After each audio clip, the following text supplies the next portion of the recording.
What are some of the best places to invest here in the Dominican Republic? Well, I'll tell you where I'm thinking about doing it really soon, actually. We'll deep dive that topic and many more. Let's dive in. What's going on, everybody? My name's Jamie Gruber. I quit my high-paying job in the United States and moved to the Dominican Republic in 2022, and I share all about it here on my channel. And this is something I call AMA Friday, where I answer questions I got from Instagram and YouTube, questions that all of you have, and I'll just share what I think. Keep in mind, I'm not a financial advisor. I'm not a financial professional. These are just my opinions, so always seek professional advice. And if you want more of my thoughts on all of this stuff, go down to the caption and subscribe to my newsletter, which I deliver every Thursday at 5:30 p.m. Eastern. Honey G asks this: where is the best area to invest for Airbnb and occasional family vacation? Well, it's funny you ask, Honey B. This is actually a big part of what I am starting to form as far as my thesis for where to invest here in the Dominican Republic, and maybe even more specifically in the Punta Cana area. So here's what I look at. When it comes to living, the best places in the Punta Cana area that I think you can live are going to be either Punta Cana Village or Cocotao. Those two are the premier family living destinations, but they cost a lot of money. Punta Cana Village will run you anywhere from $700,000 plus to buy a property. And Cocotao is probably close, $600,000, $500,000 plus for a single family home. You can pay less for condos, but still. Now there's communities like Ciudad La Palma, which is much less expensive. That's great for families. And also over outside of Cap Cana, there's Ciudad Las Canas, a little bit more expensive, probably between Ciudad La Palma and Punta Cana Village. Very nice, developing and growing, lots of condos, lots of single family going there. But if I'm looking to where am I going to invest so that I could have my family vacation, but also get great Airbnb returns, there's a few spots that interest me. Around the country, I would say you'd have Cabarete, you'd have Las Terrenas, and in Punta Cana, I would specifically look at Cortecito, Los Corrales, those areas. Now, for me personally, that spot, Los Corrales, Cortecito, is exactly where I'm looking for my first investment property, which by the time I release this video, I might be closing on. The reason I look at those places, Cortecito, I'll just call it Cortecito, is it is a happening place. There's a lot of energy there, restaurants, bars, great nightlife, all of that stuff, which is great for Airbnb. It's also close to Cortecito Beach, which you have access to, all the restaurants along the beach. So it's great for Airbnb for those reasons. At the same time, if me and my family want to go away for a long weekend or go away for a week for that matter, it's great. Now, living there with kids, that'd be a little much because it is such a kind of a happening place. But again, great for vacation because you can go to the beach or you can get a day pass to the Palladium, which is right there. If you want to kind of have the resort for the day, but be off the resort for the night. So to me, that's the spot to look. And again, that's the spot that I'm looking right now. Announcement coming soon. All right, Rose Lover 35 asks, how are the employment opportunities in DR with someone who has a master's? Here's my take on that. I don't think anyone here cares that somebody has a master's. Sorry. My thought on how the Dominican Republic works from a business, from an employment standpoint is this. Everything here is about who you know, not what you know. Education's highly valued, of course. You want to be educated. But more than education, the people who are doing really well here are because they're here. They know who to network with. They know who they can connect with. They understand the landscape. This culture, from what I've seen, is very much about personal connectedness. Let me give you an example. I do my Grub with Gruber series, which is an interview series I do from restaurants locally with these guys, actually, Three Makers. Say hey, the Three Makers guys, Three Maker Studio, shout out to them. So we're going to one right now in Santo Domingo. I'm putting the video up of us driving on the road. But we do this series where we go to restaurants. It's Netflix level quality because these guys are that good. And it's a fun interview with somebody while featuring a local restaurant. Well, there's a restaurant group local to me that owns a few of them that I love. I love their restaurants. And look, I sent them, hey, here's what I'm doing. Here are the episodes we released so far, and I'd love to do it at one or two of your restaurants. And they're like, that's great. Can you come tomorrow and meet me?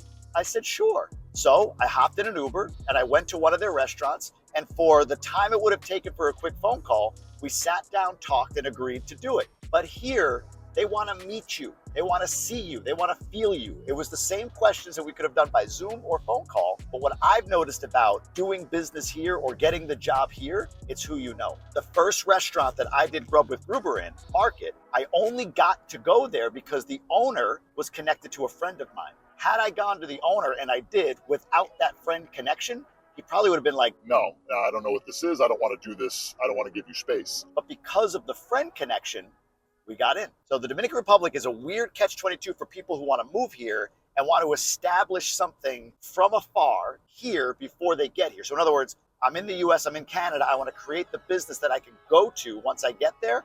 It works the other way. Got to be here to find the opportunities, to find the jobs. That's the best and most effective way. So save up some money, get a remote job, find a way to make some income, get here, and once you're here is where the business opportunities and the jobs are. That makes sense? You agree with that, right? Yeah, see, I got a Dominican stamp of approval. JC Gomez M asks, top 3 developments for investing in Punta Cana under 250. It's a good question. Here's what I would say. Under 250, you can invest in almost any development.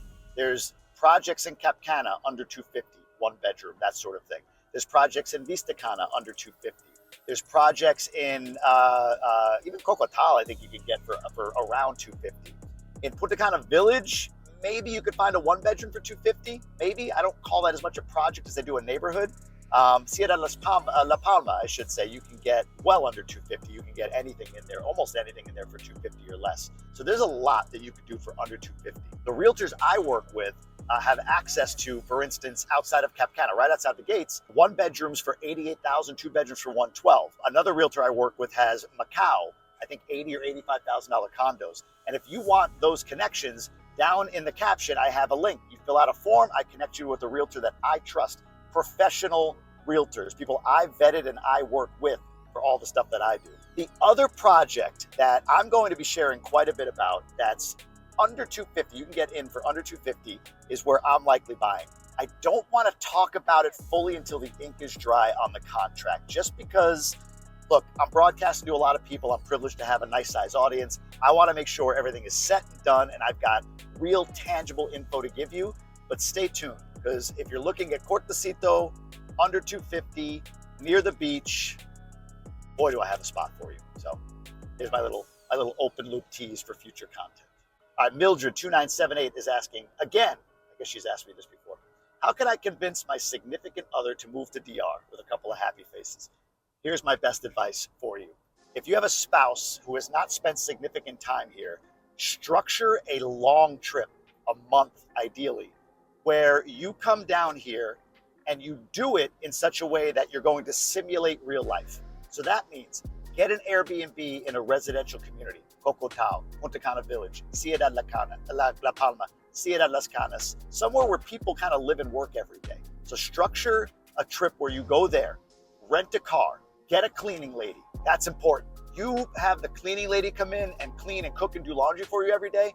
I don't know a spouse that's going to not want to move here for a few $100s a month. That's incredible. But get him a membership at the gym for a month, even if it costs you an arm and a leg. Let him go to the gym every day. Show him where the grocery store is. Let them go out. Imagine like on a Tuesday night at home, you know, your husband or wife is sitting there like, oh, I really want some Ben & Jerry's. And they run out and get Ben & Jerry's at their local Kroger or Price Mart, or not Price Mart, that's here, Pathmark, or whatever the hell it is. So if you simulate that here, where your husband or wife runs out to Jumbo or Nacional or wherever at 7, 8 o'clock at night to grab a tub of Ben & Jerry's, now it feels like living here. So I would say, figure out how to come here for a month. Do it in a way that you're not doing the resort thing. You know, find in different expat communities, like expat.com has a Dominican forum. There's Facebook groups for Dominican expats in Punta Cana, in all the areas of the country.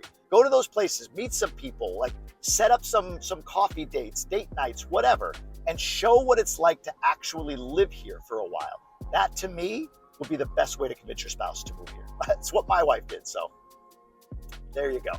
Joel Canela 23 asks, have you ridden a moto concho? If no, when are you going to do it? All right, here's where I'm going to one up a lot of people that haven't spent a lot of time in DR. Like, I'm not Dominican, obviously, but not only have I been on a moto concho, but I've done it. You guys ready for this? I've done it in Higüey. You hear the laughter. You hear the laughter. In Higüey. If you want to meet God for the first time, if you want to see God, hop on the back of a moto in Higüey for even a minute. We went from La Sirena, which is right on the edge of town, into like the center of Higüey. I forget where I was going. My wife was on one, I was on the other. I full on hugged the moto driver. My arms were full. We had a moment.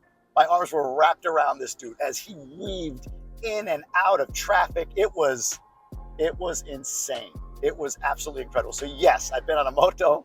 I could do it in Punta Cana, but I'll be honest, that's like I could do it backwards in Punta Cana after having done it in Higüey. Santo Domingo is nuts. Big city, we're headed there right now. Traffic is insane, and if you get into certain neighborhoods, it's crazy. For my money, driving in Higüey has been the most ridiculous, silly, crazy place to drive in the country. What do you think? Higüey? Yeah, Higüey. Right? Higüey is great. It's a different place. So that's my answer to Moto Concho. Calvin, I think we had this question once before, but I'll answer it a different way. Favorite Dominican dish the cook makes for you? Let me guess. Locrio with avocado con aguacate. Yes, I love locrio. I love all Dominican dishes. So sancocho is good. Mofongo is good. Mangu in the morning. I love the Dominican breakfast. There's another dish like sancocho. I can't think of the name of it right now, but they're all good. But yeah, if you're gonna say, hey, you could have one Dominican dish, it would be locrio with pork and chicken. I like both, with some avocado and beans. Absolutely, that's one of my favorites. One of my favorites for sure. Oh, and chicharron. When she makes chicharron, I mean, how do you not like chicharron? Yeah. So here's my answer. Alfred Valdez, realtor, asks, what made you choose that specific property? So I mentioned earlier about looking in Cortecito, and I haven't said where or who or whatever yet, but I will very soon. But here's what I could tell you about why I chose the specific developer and the property. One, the property's proximity is incredible. The quality of the property, I think, is really great. But more than that is the developer. Look, developers in this country have gotten a bad reputation in some ways for scamming investors and people putting money into something and it goes away. So when I looked for a developer, there were a few things that I wanted to make sure that were in place. One was certain protections in the contract, like what happens if it's delivered late? Or, hey, how do I know how you cap the increase in pricing? Because the contracts here often say, yeah, we're agreeing it's $200,000 to buy it today, but if inflation goes to a certain level, then the price might go up before it's delivered. Some contracts just say price may change, but other contracts give very specific information on how much it can change, where you can find the data to verify that it should change, and so on. So delivery date delayed, and how do you raise the price? Those are two provisions in the contract. But what I learned about developers, for me, that's important to me, are a few things that I found in the developer that I chose. One is that they're local. They're part of this market. That's important to me because it's a small community, Punta Cana. So you bump into each other. You go to restaurants together. You know, kid play dates, all of that stuff. You run into people. So the ability to know that this person's right here, local, was really important to me. The second thing is that they have completed projects. So the developer I chose, I toured completed projects, and then am going under contract on a project right next door that's already under development. Like I can see it already being built, plus the completed project and other projects that they have going. So that's a track record. We talk about track record. To me, that's a track record. Does it guarantee anything? Of course not, but it helps. Then the third is I wanted a developer with some scar tissue, some bumps, some issues. Like anybody who wants perfection in their developers, I think that's a mistake. Let me give you an example in the United States of how I invest in apartment buildings. So I'm a general partner in a company called Quantum Capital. And the person who runs Quantum Capital and founded Quantum Capital has been buying and raising capital for apartment buildings since 2000. That means he's gone through the dot-com crash. He's gone through the '08 banking crisis. He's gone through COVID and all the other little things, micro recessions or whatever along the way. Never has a deal of his lost money. However, there have been plenty of close calls. There's been plenty of lessons learned. So when I partnered with him and also invest my own money with them, what was really attractive to me was how boring their investments were. Why were they boring? Well, because of that scar tissue, he knew there were a few key principles to ensuring, to the best way possible, that they're not going to lose on investments. One of those is you put a lot of equity in. So there are investors in the States that say, we're going to get this real quick short-term debt. We're going to leverage it. We're going to get 85% loan to value. And to me, it's like, well, but if values go down and you need to sell or refinance, you can't because you have too much leverage on the property. The deals we do with Quantum are more like 65% leverage, meaning 65% of the deal is with a bank and the rest is equity or investor capital, mine included. So if God forbid something went south, you're not going to lose the whole asset. You might have a loss on your money. There could be a loss on the investment, but you're likely not to lose the entirety of your investment. So that's one. The second thing that's boring is we do long-term fixed rate debt, meaning in the United States in commercial real estate, you can't just get like a 30-year fixed mortgage like you can on residential. Your loans are always going to have an amortization like 20, 25, maybe 30 years, but also there's a term. There's a term within which the entire loan is due. So you might see on an apartment building that it's a $2 million purchase, 30-year amortization, so your payments are based on a 30-year schedule, but the whole thing is due in 6 or 7 years, 5 or 7 years. Well, what Quantum does is, we actually find fixed rate debt that goes 10 years or 12 years because of deep banking relationships. So if along the way there's a recession or a downturn and you're coming up against the point where you have to refinance or sell because the loan is going to come due, well, there's a good chance within 10 or 12 years you can find the right time to do that. But if it's 3 or 5 or even 7 years, you might not be able to. So what does that mean here? Here, I look for a developer who has actually been the victim of scams and knows what to look for. They've gone through economic cycles in this market. They understand what it was to go through hurricanes, to go through COVID, to go through the '08 banking crisis, which affected the Dominican as well. So that's what I look for in a developer, and that's how I chose this developer,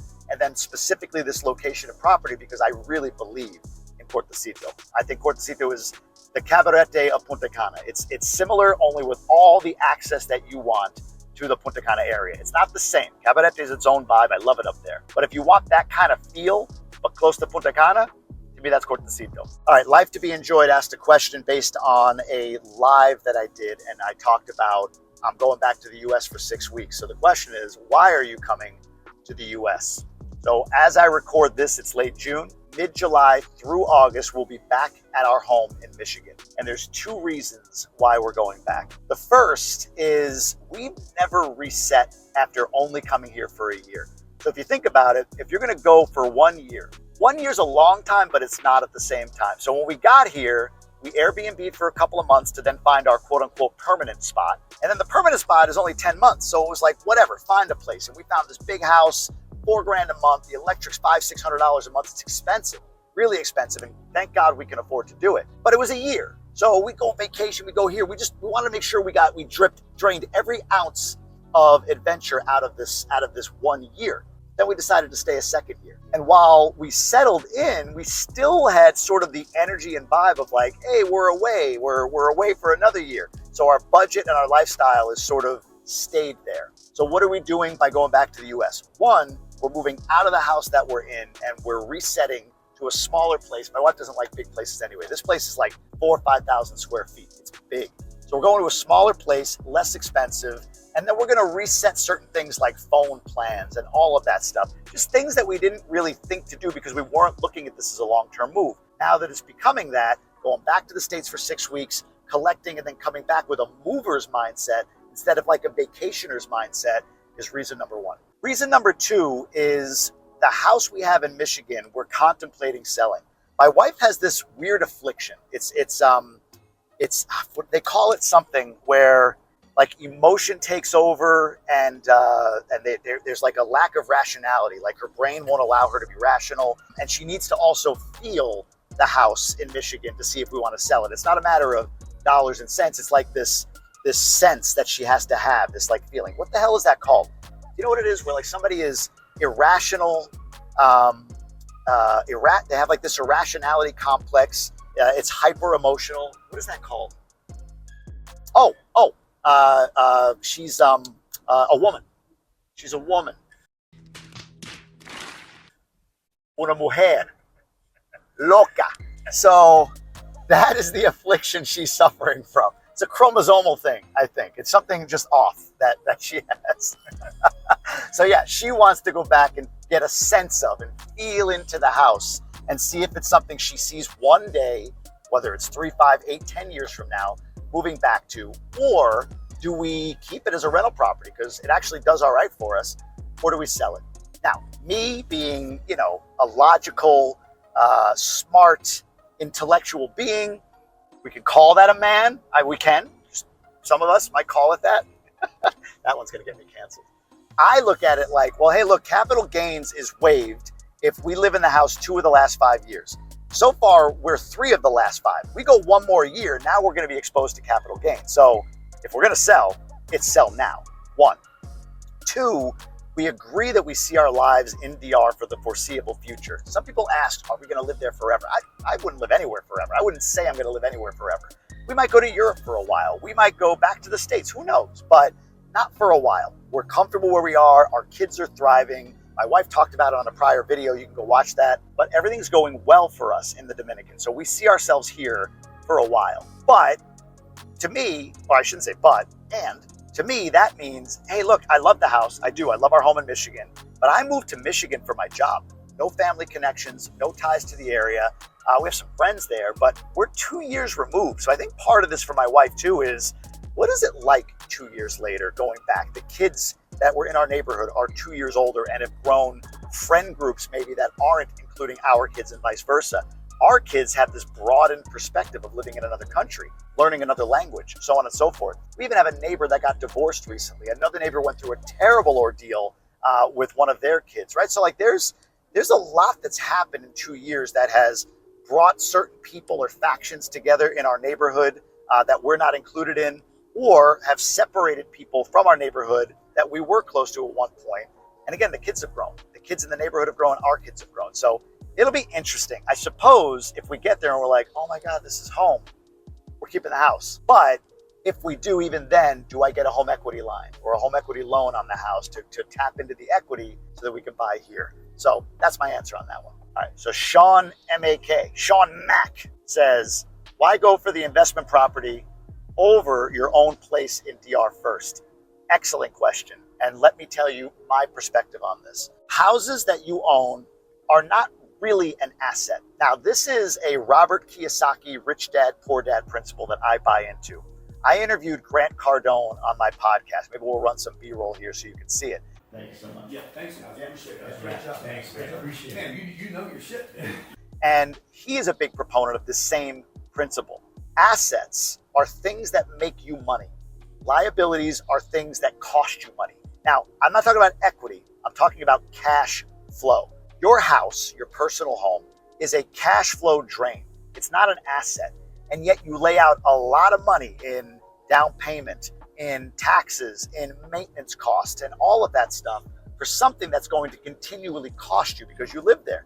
Now, if you have a house that's a duplex, or you have a studio in the backyard that you rent Airbnb, now you're talking about kind of like a blended asset. But to me, if I had $1 million and the choice was buy my own home cash or buy 5 apartments that cash flow and rent the home that I live in, all day, I'm gonna rent the home I live in and I'm gonna buy 5 cash flowing assets. Here's why. Renting gives us 2 things. 1, we don't have to worry about maintenance cost. I remember living in Boston, this is 12, 13 years ago, in the Seaport District, and we were paying for a little apartment like $3 grand a month with parking. It was a lot for a 1-bedroom apartment right in the Seaport, before the Seaport was even the Seaport, for those of you from Boston. And it was more than we were paying in the house that I owned before that, but for some reason, I had more disposable income. And the reason is furnaces weren't my concern. The laundry machine, the washer dryer going wasn't my concern. Having to take care of the roof or the driveway or whatever, those pop-up expenses that you have as an owner, I didn't have to worry about as a renter. Even though I'm paying more rent, it was fixed. So that's 1. 2 is, my family, me, we are more nomadic maybe than most. So I want the flexibility to go. Let's just say, let's play this out. I'm gonna dream with all of you. You ready to dream? Let's dream. Let's say my Grub with Gruber interview series gets big. Already people have talked to me about being potentially a Netflix, Amazon pitch in the future. Let's say it gets big and the opportunity to explode it is only if I'm in New York. Now, do I want to move to New York? No. But if I needed to for some massive opportunity and I own my home and I'm trying to sell it to move and it's like, it's such a financial stress, that hurts. But if I can buy out the lease or just let the lease end and move away, way easier for me to be nimble. Again, dreaming a bit, none of that is on the table. But the point is I can move and go, even within the country. If my family said, you know what, Punta Cana is great, we really want to go check out Cabarete for a while, well, then I could just end the lease and go to Cabarete for a year and rent there while still making cash flow from the assets that I accumulate. So that's why I believe that owning your own home is not the best financial move. Owning assets, real estate that pay you That's the best financial move. So that's my take. That's what I would say about why I wouldn't own my home first. Now, talk to my wife, different perspective. She just likes the feeling of owning a home. So, mujeres. All right, Sound Mind. They're very zen followers over on Instagram. Sound Mind has a question. How do we connect with expats in Punta? Great question. So here's one way. As I release this, it'll be before this date, so I'll say it. July 13th, I'm hosting a mixer, a happy hour, a get-together in Punta Cana at an event location that I will only disclose to those who donate to Second Mile Missions. $25 is the donation amount. If you donate to it, then I will send you, or somebody on my team will send you an email with the location of the event, July 13th, which is a Saturday. So if you donate $25 Second Mile Missions, you can come to that. I've done this once before. It was amazing. Expats connected, got together, most of whom are Dominican Americans, got together and they stayed connected. I did it in Santiago, and those folks formed their own Facebook group up there. And I get pictures from them of those who met at my mixer up there getting together after having met, which is really cool. So July 13th, it's a get-together. Now for Sound Mind, you'll love this. Ahead of the mixer, there will be at the same location an optional sound wave therapy and meditation breathwork session. That'll be fun. For anybody who's attending the mixer, they can come to that first, and then the mixer, or you can just come to the mixer. So for those that are willing to donate $25 to Second Mile Mission, every $550 we raise puts one kid through school for an entire year. So even if you can't come and you're willing to donate 1, 2, 3 tickets of $25 a piece, the link will be below. Click on it, donate. It's truly appreciated. And we can all get together July 13th and form some community here in Punta Cana. All right, this one I get asked quite a bit, so let me dive into it. The question from Matos1206 is, where did you and your wife meet? My wife immigrated to the United States when she was 12 in Boston. She came back to DR for 1 year after college to teach English. She taught at La Romana. After a year, college bills said, hey, you got to pay us, so she moved back to Boston. I also moved to Boston, and we were working together at the same company, which is Progressive Insurance. Now, I was actually my wife's boss. Actually, I was my wife's boss's boss, which is what I do. So I saw her. She was beautiful. I just started to go to all of her team's outings, you know, like, oh, I got to be a good boss and attend the team outings, right? But everybody's like, well, you're only going to one team's outings. I'm like, shut up, I'm going to team outings. So she and I just connected. We had a really good energy when we talked. Even to this day, like, we'll be at parties with a lot of people, and she and I will be over in the corner just talking 15 years later. So we always had this connection. We battle too, don't get me wrong. But yeah, about 6 months later, she moved in. Actually, less than that, like 4 months later, she moved in. 6 months or so later, we were engaged, and 6 months after that, we were married right down here in Punta Cana. We got married at the Majestic Elegance, and then 2 days later, we got married at the Banana Ranch in Higüey because my wife's uncle, who owns it, wanted to do weddings there. So he made us redress the same outfits we were just all sweaty in 2 days before, made us redress in those, go to his ranch. All of my wife's family came, and we did our wedding a second time a day or two after our actual wedding, which was a lot of fun. So that's how we met. I hope that helps all of you. I appreciate all of you following along for AMA Friday. Drop questions down below if you want to be featured on a future AMA Friday, or follow me over on Instagram, and I do a post where I get your questions each week. Thanks for following along. I'll see you on the next one.